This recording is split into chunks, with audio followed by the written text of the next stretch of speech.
DFA Online. News and events from different Philippine embassies and consulates around the world. DFA Online. Here on Radyo Pilipinas World Service. Good day. This is DFA Online. The Philippine Department of Foreign Affairs, or DFA, convened the ASEAN Matters Technical Board, or AMTB, meeting and strategic planning, during which the member agencies participated in in-depth discussions on Philippine plans and priorities for its upcoming ASEAN chairship in 2026 and key developments in recent major ASEAN meetings. DFA Assistant Secretary for ASEAN Affairs, Ana Marie L. Hernando, welcomed the participants and highlighted the role of the ASEAN Secretariat in providing guidance, giving its institutional memory and support for the implementation of ASEAN initiatives.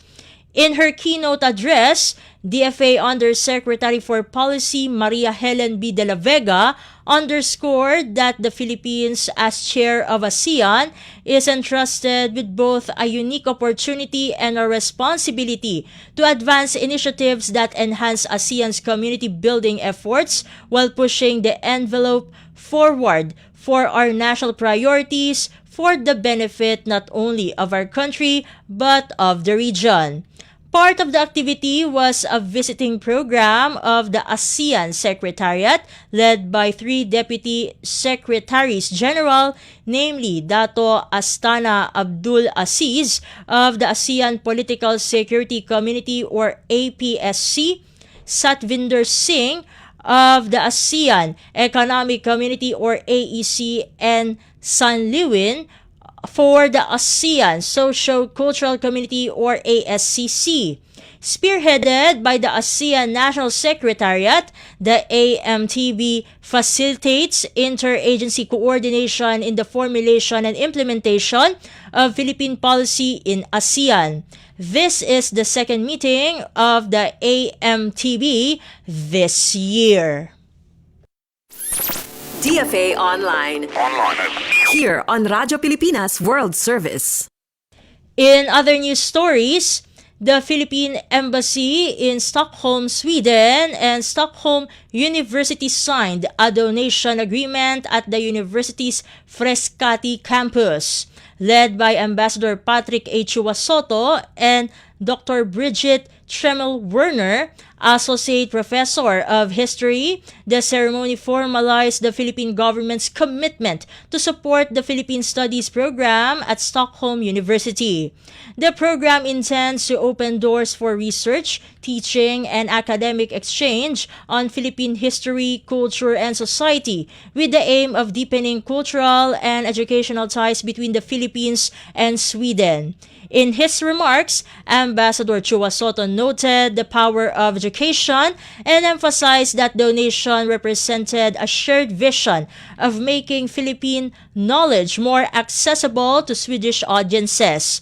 Ambassador Soto also shared some of the ongoing and planned projects of the embassy, including the Silid Aralan sa Embahada, or classroom at the embassy, and the translation from Spanish to Swedish of the critically acclaimed Noli Me Tangere, or Touch Me Not, by national hero Jose Rizal, which will provide Swedish readers and students a better understanding of the Philippines' colonial history and literature. DFA Online. Here on Radyo Pilipinas World Service. And finally, the Preparatory Commission for the entry into force of the agreement under the United Nations Convention on the Law of the Sea on the conservation and sustainable use of marine biological diversity of areas beyond national jurisdiction, or BBNJ agreement, concluded its second session at UN headquarters in New York. The BBNJ agreement is a legally binding instrument for the conservation and sustainable use of marine biological diversity of areas beyond national jurisdiction.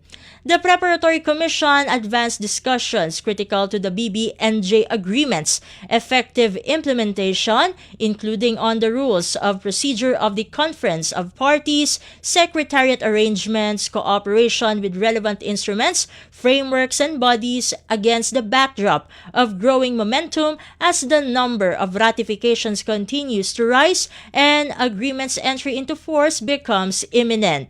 The Philippines participated in the various work streams of the session, underscoring its steadfast support for transparency, inclusivity, and efficiency in the operationalization of the agreement. Expressing appreciation for the work of the co-chairs of the preparatory conference as well as the efforts of the Secretariat, the Philippines encouraged work towards points of convergence, including on the clearinghouse mechanism. DFA Online. Here on Radyo Pilipinas World Service. And that concludes today's edition of DFA Online. For Radyo Pilipinas World Service, this has been Steph Vicente. Good day and stay safe, everyone. DFA Online.